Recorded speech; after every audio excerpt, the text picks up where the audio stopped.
I give a fuck? Why do I give a fuck? Why do I try so hard? Why do I care so much? Welcome to Why Do I Give a Fuck? A cross-cultural conversation between myself, Deanne Tate, and Johanna Thompson. In these times of great struggle and possible shift, we ask ourselves, why do we give a fuck about any of it? How does the lens we see the world through impact what we see? And what do we do about it?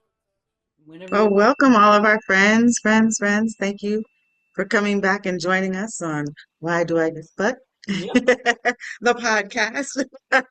Good to see We're you again, here. my friend.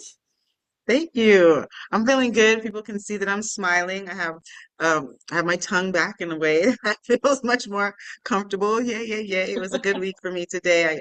I did finally get to go to physiotherapy. Thank you for all the people who are sending prayers and high energy and love and funds. I appreciate all of the support and all of the love. That feels good. That helps in healing. It really, really does. And so yeah, I'm slowly but surely, I'm a month out almost. Yeah, no, a month out. At this point, and I'm doing what folks are saying is miraculously, so I feel really good about that. I would not And I'm glad to be anything here less. back in this conversation. Yeah. Thank you. So glad to Uh, you're doing better. so now we can get into it. What are we going to talk about today? Oh my goodness. Well, there's so much going on. Yeah. Back when you had your stroke almost a month ago, we were Hmm. going to be recording about an email blast that went out from a an organization that brought you and I together. The organization that we worked together on for a time before we started our podcast. And you and I were talking before we got on as to whether or not we were going to name this organization. You want to share why we decided not to do that, or? I can, and just because we haven't reached out to let people know that we're going to be in responsiveness, that what we're going to be talking about is an email that did go out publicly to a very large population of people that support the work, that support the ideas of, you know, peace and anti-war, I guess is the language that they would use is particular. I'm trying to be sensitive to that. But not but, and within that, it's really important to be reflective on what your impact is in community when you put things out and to be able to have a network of folks that are diverse enough to check in with to help guide you in what you're putting out. So this is an opportunity for us to all learn in a moment on where impacts could be and maybe some solutions as to reducing the impact that might be intentional. But we all know the whole thing that, Intent less an impact. the impact, the intention might be one thing, but it does not change what the impact is, even if there, is no, specific intention. Yeah. So yeah, let's talk about this email. Yeah, so this email went out. It was, like I said a while ago, just before, I think maybe a week or two before you had your stroke. So about at least a month ago. And it went out to their network, and it was written by former congressman, former presidential candidate Dennis Kucinich. He was a congressman in Ohio, and he ran for president a couple of times. And he is connected to this particular organization as one of the folks who first was the lead sponsor on a bill that this particular organization has been working for over 20 years to try to get implemented, which is to create a cabinet level Department of Peace. So Dennis Kucinich wrote this article, and I don't know if this organization asked him to write it, and I don't know what the origin or the sequence of events was in terms of them deciding to post this article out to their network. But I have to say I had a very visceral and guttural response to it. And my head just went, that the emoji with the head exploding, that was me. Yeah. Um, and so what I thought I would do is I thought I would read it first so that we can all listen to it together. I'm also going to put a link to the email, which is really just the article, on the link tree for the Why to Gaff podcast, so that if you want to go back and read it for yourself, because I know sometimes it's easier to actually read it with your own eyes to digest it. But thought I would read it and then we could talk about why I had the reaction that I had, and I'd be curious to hear what your thoughts on it are. So, Absolutely. And then folks who are watching on YouTube, they can watch my reactions. yes, yes. And we would love to hear in the It'll be like a comments, little fun. whatever way that you're consuming this content, we would love to hear what your thoughts on this are. Maybe I'm completely off, but I don't know. It does say at the top that he wrote the article on April 23rd, 2025. So this is his brand new thoughts about the situation in Gaza. So the title was War, Dust, and Collateral Inhalation. Israel breathes in Gaza's dust. Trigger and content warning. A forensic study of the self-inflicted consequences of modern warfare. Gaza is suffering the most intense bombing per capita of anywhere on Earth ever. Over 100,000 tons of bombs have been dropped on Gaza, an area slightly smaller than the city of Detroit, Michigan, resulting in the recorded deaths of at least 60,000 Gazans and injuries to hundreds of thousands. I think that number is well over 100,000 dead, but that's another story. It is impossible to overstate the effects of the abominable bombing war on Gazans, their lives, their families, their health, and their communities. What has escaped attention up until now is the undeniable environmental and health effects of the bombing of Gazans on Israelis, as well as on citizens of neighboring states and the potential harm to U.S. military personnel in the region. A study of explosion physics based on declassified Department of Defense data, as well as blast temperature data and consequent emissions, a review of wind patterns together with publicly available data of health effects from 9/11, as well as data gathered from U.S. veterans of the Persian Gulf War, yield a shocking conclusion. Israel, in executing the unprecedented bombing attack on Gaza, is in effect bombing itself, with grave consequences for the public health of its people. What is being visited upon Gaza does not stay in Gaza. Mm, The mm. sustained bombing of Gaza pulverizes stone, heavy metals, and the human body. This is really hard to read, actually. The vaporizing of human beings under extreme heat and pressure combines with dust, water vapor, and metallic particles the size of microns, all blasted upwards, aerosolized, wind driven across borders into Israel and surrounding countries. The unlimited bombing of Gaza has created an unparalleled ecological and biomedical feedback loop. That I agree with. Israel exhales death in Gaza and inhales the Gaza it has vaporized. Israel, in bombing neighboring Gaza, is breathing in its own fallout, along with the vaporized remains of its declared enemies. The external consequences of violence becomes internalized. The substance of the oppressed communes with the oppressor. On a clinical level, breathing in bioaerosols can compromise human immune systems. Breathing in ultra-fine particles from non-biological war dust can cross the blood-brain barrier and contribute to neurodegenerative disease. Israel and the Palestinians share a common atmosphere. They inhale the same war dust from bombs, materials, carbon soot, and the fine particle remains of vaporized Gazans. Just have to say it's really hard to read this because we're acting as if these humans are not humans, and Hmm. these are not my words. Vaporized Just remains. repeat that. Okay. These are not my Mm. words. Human cremation occurs at temperatures between 1,400 degrees Fahrenheit and 1,800 degrees Fahrenheit. The blast temperatures of the bombs identified as being dropped on Gaza, Mk 84 bombs, which burn at 4,496 degrees Fahrenheit, GBUs, which burn at 4,892 degrees Fahrenheit, BLUs, which burn at 3,632 degrees Fahrenheit, far exceed this range. In comparison, blast furnaces used to melt steel operate at 2,500 degrees Fahrenheit to 2,800 degrees Fahrenheit. That's a pretty sobering paragraph right Mm-hmm. there. Yeah, comparison. Mm-hmm. People at the epicenter of such bombings in Gaza are instantly turned into dust. This is a factor confounding the determination of exactly how many people have perished in Gaza since October 2023, which is why the numbers are so ridiculously low. How can an accurate body count be achieved if bodies have been turned to smoke and ash? Well, one would wonder, which Mm-hmm. one would also might say that's the point of it all. Let's look at 9/11. The total confirmed dead, 2,753. Almost 40% of the victims were never identified as their bodies were fragmented or vaporized, reduced to dust. When a bomb hits its target, for example, a tent city, the high temperature explosion can vaporize a person so thoroughly that microscopic particles of DNA and loose molecules are suspended in air, mingling with dust and smoke as bioaerosols.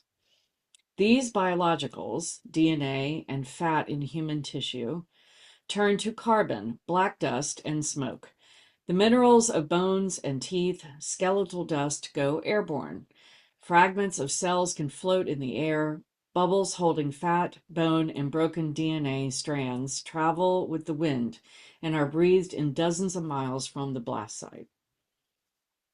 It is not only the superheat that destroys the human body. The explosive force of a bomb, in terms of pounds per square inch, can produce vaporization at the blast site, an impact equivalent to a plane plunging into the earth at high speed. Again, the visuals. As 100,000 tons of bombs have been dropped on Gaza, the matter destroyed takes a different form as toxic pollutants carried aloft in gas, dust, vapor, and particles. Specifically, toxic quantities of cadmium, nickel, lead, mercury, and arsenic are released into the air, together with dioxins, furans, PCBs, PAHs, and VOCs, which stand for words that nobody knows what they mean. One Mm-hmm. Mm-hmm. calculation indicates that 100,000 tons of bombs exploded in a densely populated area of Gaza can generate between 800,000 to 1.2 million tons of pollution. Add to Mm-hmm. this the dust of Gazans' human remains. He has to keep mentioning that, and you have extreme Mm-hmm. airborne consequences carried by the wind directly into Israel, particularly the central and northern regions and far beyond. There are relevant comparisons for the health effects of a tremendous explosion in an urban area. A month after Mm-hmm. 9/11, people in Manhattan began to develop chronic coughs. A longitudinal study of members of the fire department of New York City revealed that after 6 months, firemen began to suffer from chronic bronchitis. Others saw the onset of pulmonary fibrosis. 2 years after 9/11, a higher incident of thyroid, prostate, breast, and other cancers arose among those exposed to 9/11 contaminants. Early onset neurodegenerative Alzheimer's type symptoms presented after Mm-hmm. 5 years or longer. Based on epidemiological data from studies of those near the people and buildings destroyed on 9/11, certain health effects can be anticipated in Israel. The people of, I'm not gonna say these names right, I'm gonna try. The people of Sterdot, Netivot, Beer Sheva, all within a short distance of Gaza, are at high risk of long-term health effects of the bombing. Ashkelon and Tel Aviv have been exposed to environmental consequences, as has northern Israel and even Jordan. While Israel's Ministry of Environmental Protection operates air monitoring stations at sites proximate to Gaza, it would be instructive, given the intensity of the bombing, to see if the effects of war related pollution are being fully disclosed to the Israeli public. Mm-hmm. Given the unprecedented levels of bombing in Gaza, the types of bombs used, their explosive power, the extent of physical destruction, the extraordinary number of casualties, the creation of large plumes of black smoke containing the genetic material of burned and vaporized Gazans, the people of Israel on the other side of the Gaza boundary will likely experience increased levels of respiratory illness, asthma like, and other pulmonary diseases, and a sharp increase in cancer as a direct result of being exposed to toxic airborne substances present at a microscopic level while they commit genocide. Added to this direct hazard is the ongoing recirculation of wind across the vast hellscape to which Gaza has been reduced. That too will sweep up and redistribute the contaminants from the over 50 million tons of debris from the land of Gaza to the land of Israel.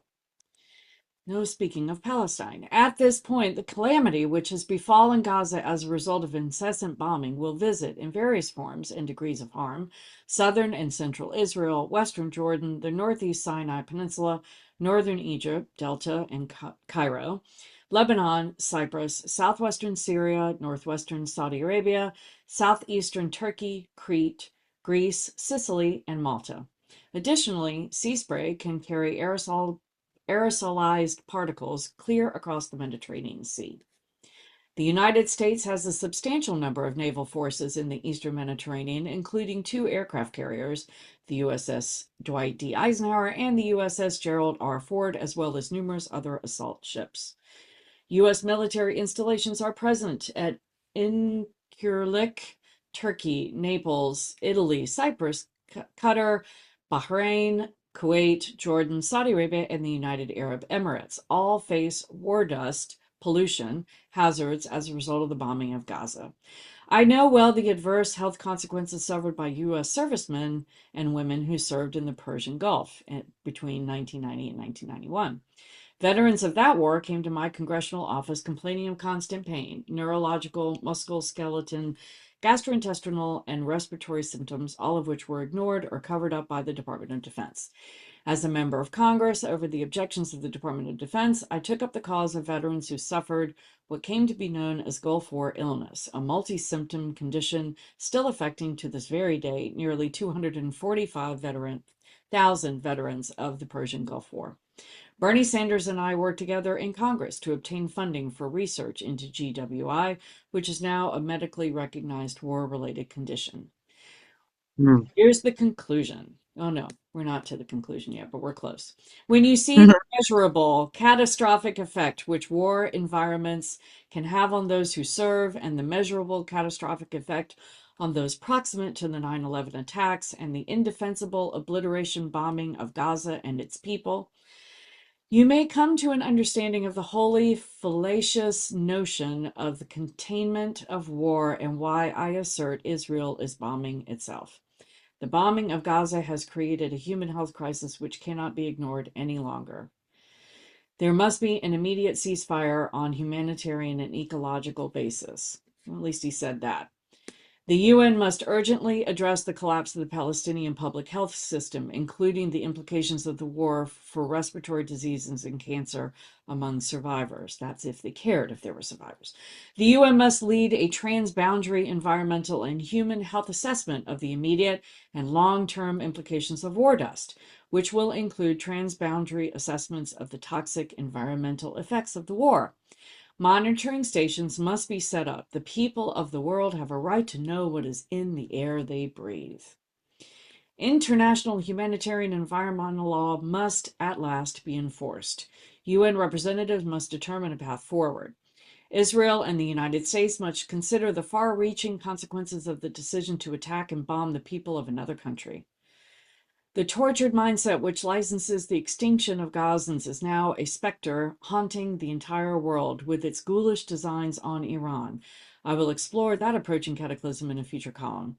Human rights and compassion are not considerations in bombing Gazans. Perhaps enlightened self-preservation can be introduced as a means to stop the bombing once and for all.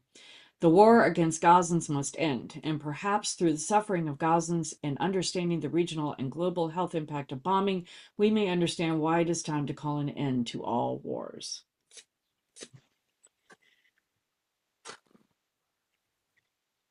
I think it's okay to take a pause just after reading that for a moment, even for our listeners to just I'm shaking. inhale that. Mm. Inhale that. Yeah. Definitely a difficult read on so many levels. On so many levels. So many levels. So the first thing that I heard, and I want to kind of start at the end, where there is this acknowledgement that the humanitarian component is clearly something that people aren't looking at. So I am hearing that this person has decided to try to invoke some emotion if you're thinking about how it impacts you.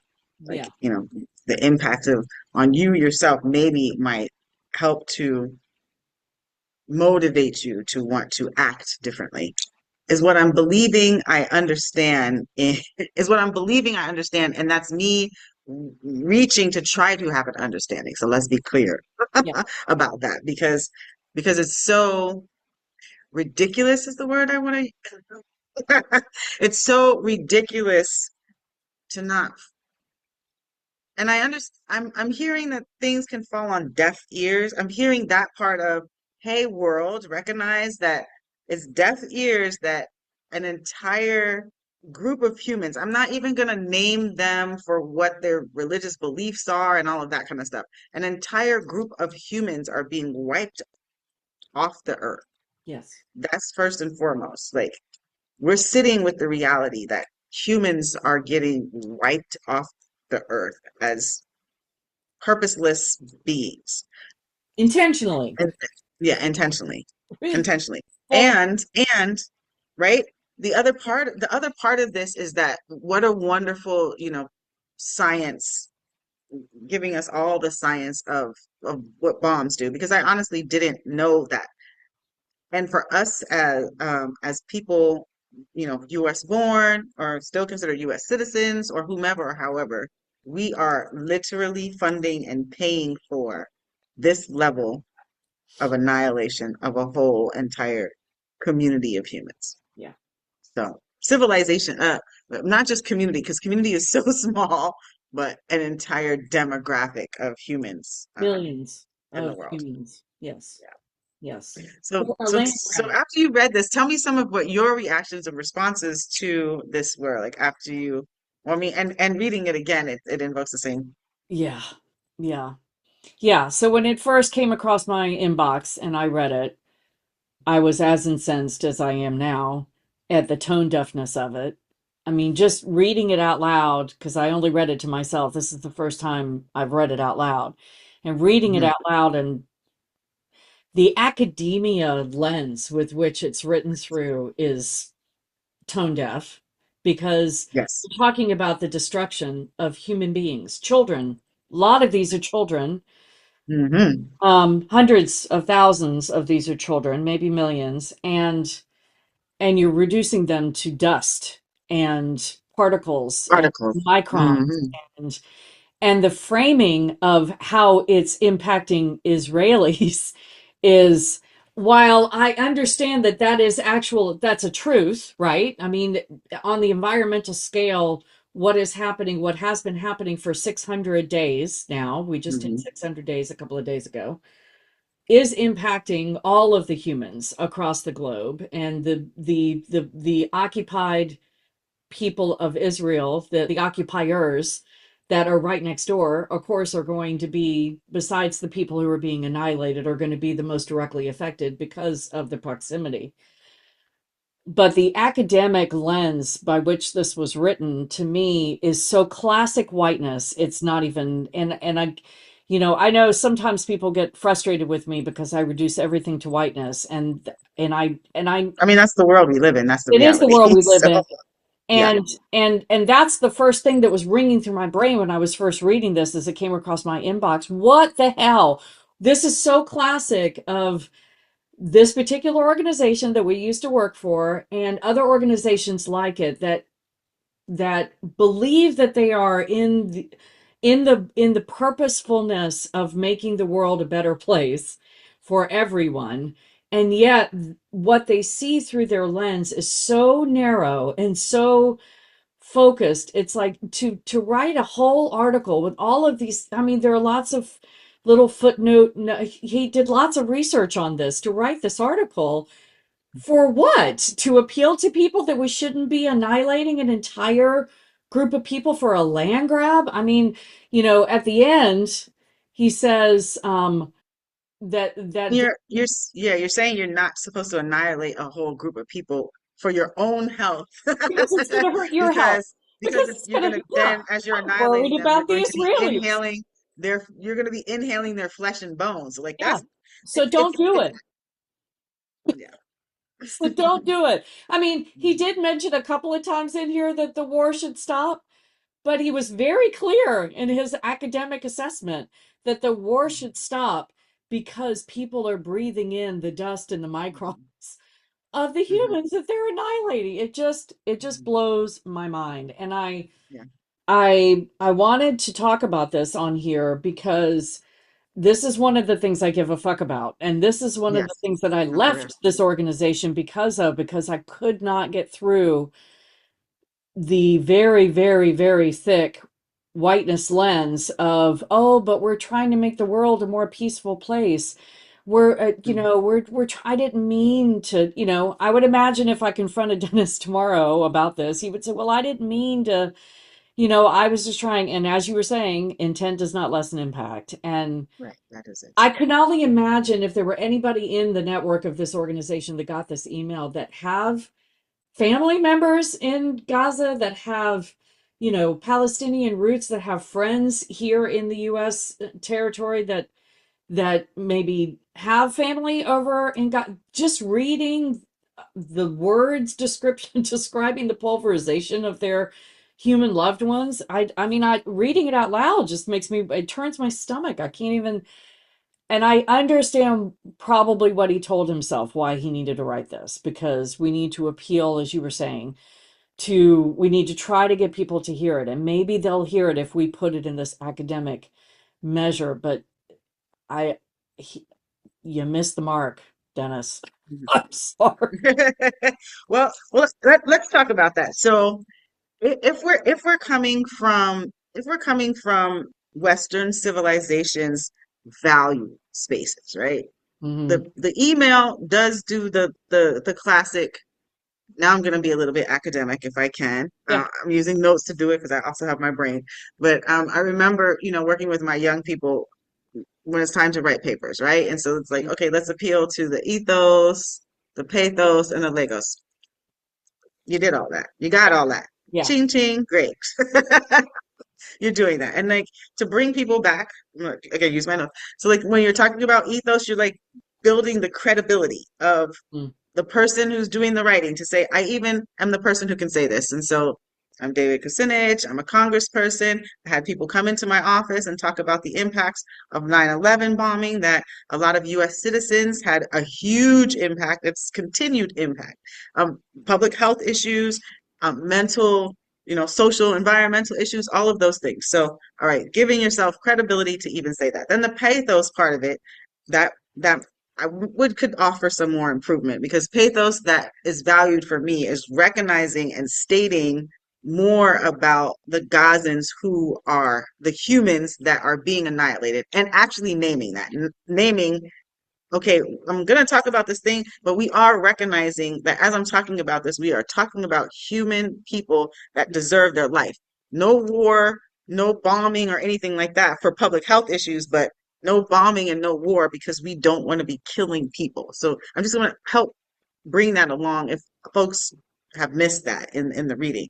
We don't want war because there is no need for us to be bombing and killing people, a Right. majority of women and children, but even men, doctors, Anybody. sisters, Yeah. mothers, grandmothers. Like, we are killing people, and we're killing people for what? Because I still haven't gotten the what. Like, what is the, like, and there is no what, because that's why we haven't gotten Except that it's a land grab. the what. Israel wants to finish the occupation of the entire land that they stole.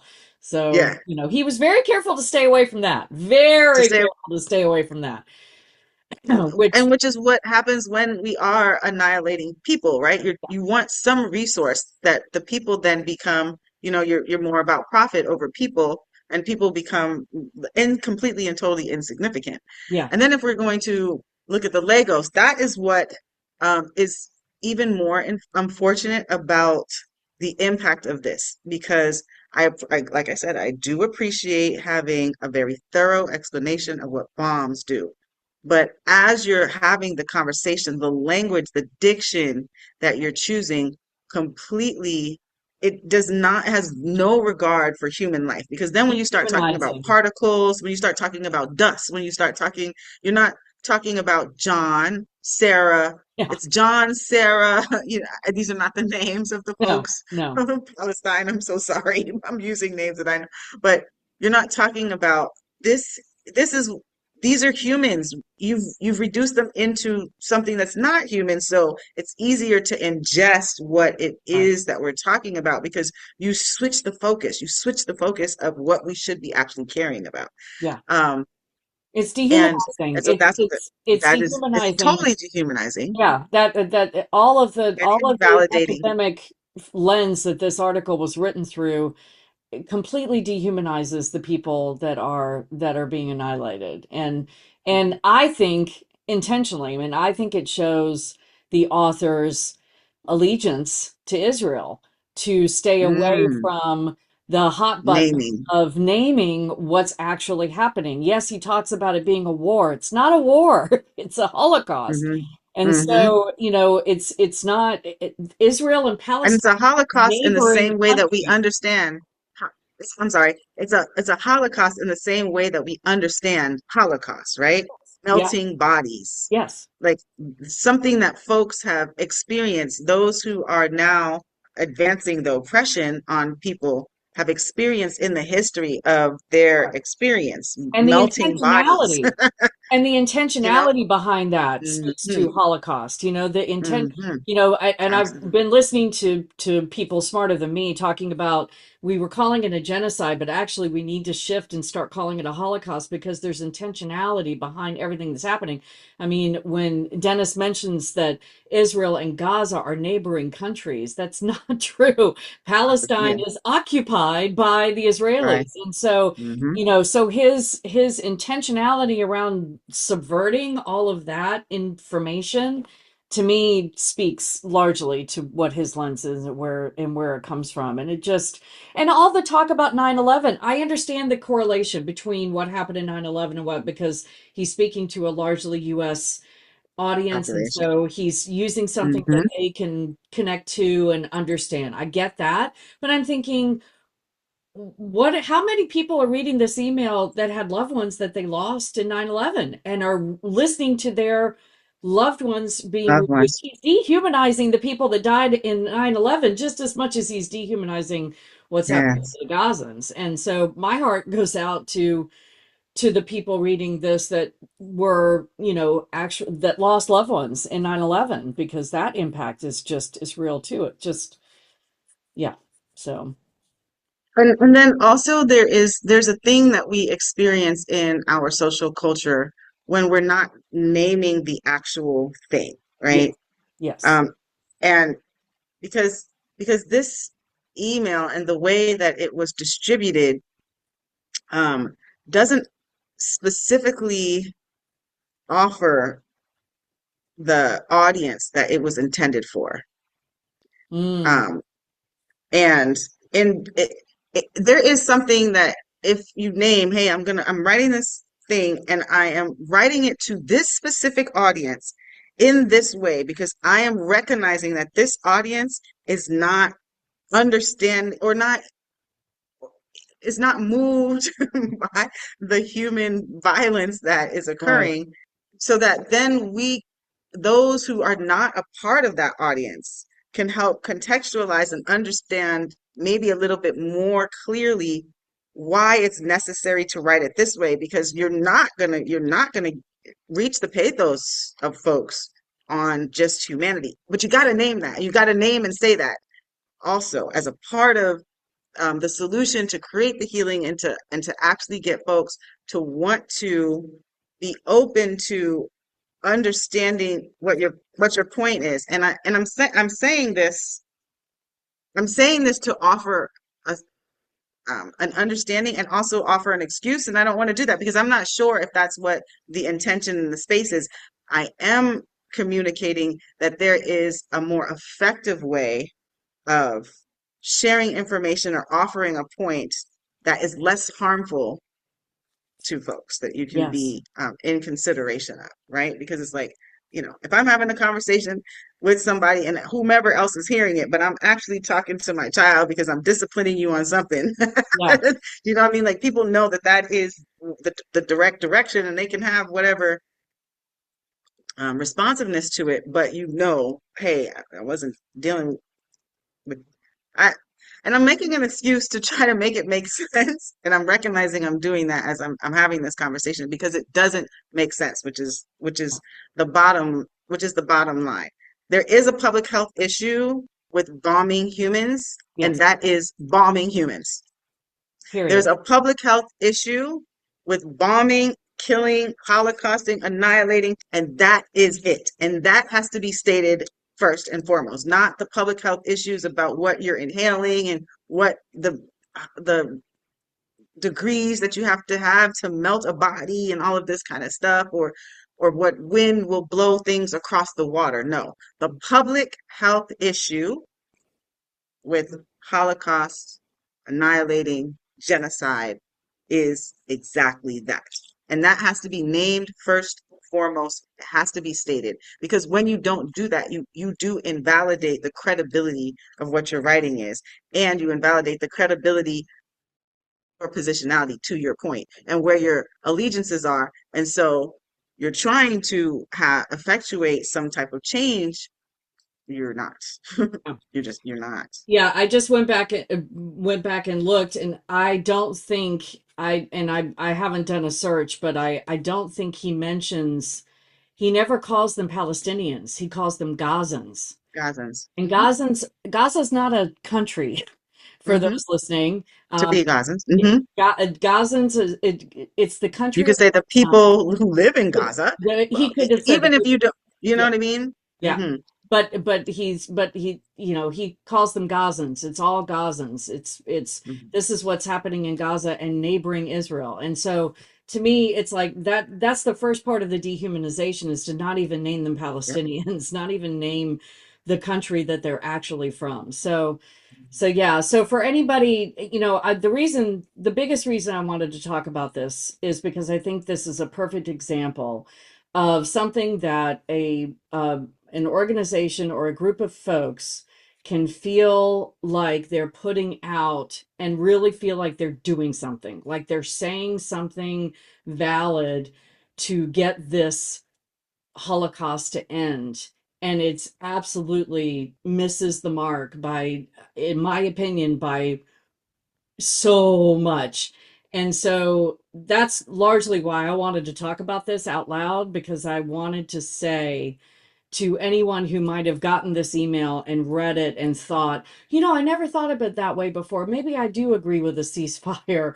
To please examine, if you're listening to the sound of my voice, why you thought this was in any way an actual meaningful argument for stopping a Holocaust. And if that's the first time you've considered that this might be a good reason to do so, look at yourself in the mirror, because this ain't it. And that's part of why I left this organization, because I can't just keep putting my head on the pillow and saying, oh, I'm working for peace, when I know I'm actually not doing a damn thing to help anything and to create any meaningful peace for anybody that doesn't look like me.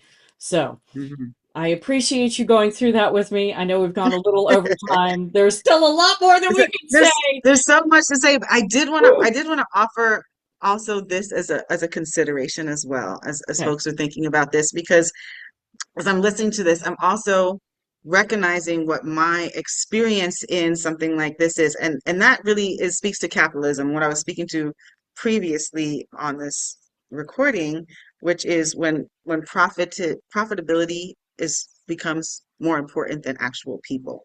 Yeah. And when you have that experience, there is a lot of it within capitalism and individualistic reasoning. Mm-hmm. Yeah, I'm getting my words together, y'all. Bear with me, but That's great. individualism, where you turn in and say, this horrible, terrible thing is happening, and I see it's happening, and I can run a blind eye. But if it's affecting me, then I might want to do something. Yeah. And we have to come out of that type of individualistic being Yes. and presence of being, where you're only going to change if something is if you believe that something is directly impacting you. That we cannot live in a world like that. We have to start thinking collectively about how to care. And I say this, I sound like a broken record. I think I might say this on every single podcast. What is it going to It take bears for us to repeating, start, so go you know, for it. right? Because there is like in capitalism, in white heteropatriarchy, in like the hierarchies that we live in, it does take us to this very individualistic thing. We cannot exist Yeah, without each other. We right. cannot exist without thinking collectively about how it is that our ecosystems connect. And this, in a warped way, I know that there was a that I heard how there was trying to make a connection. There even was a sentence where it's weird to repeat, where it was saying, the Israelis and the Palestinians are intertwined with each other, and they're intertwined because gusts of body parts are going in and being inhaled.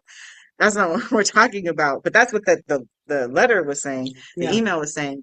And we are intertwined in an ecosystem with each other. And anything that one of us does, it is a wave of impact to the rest of us.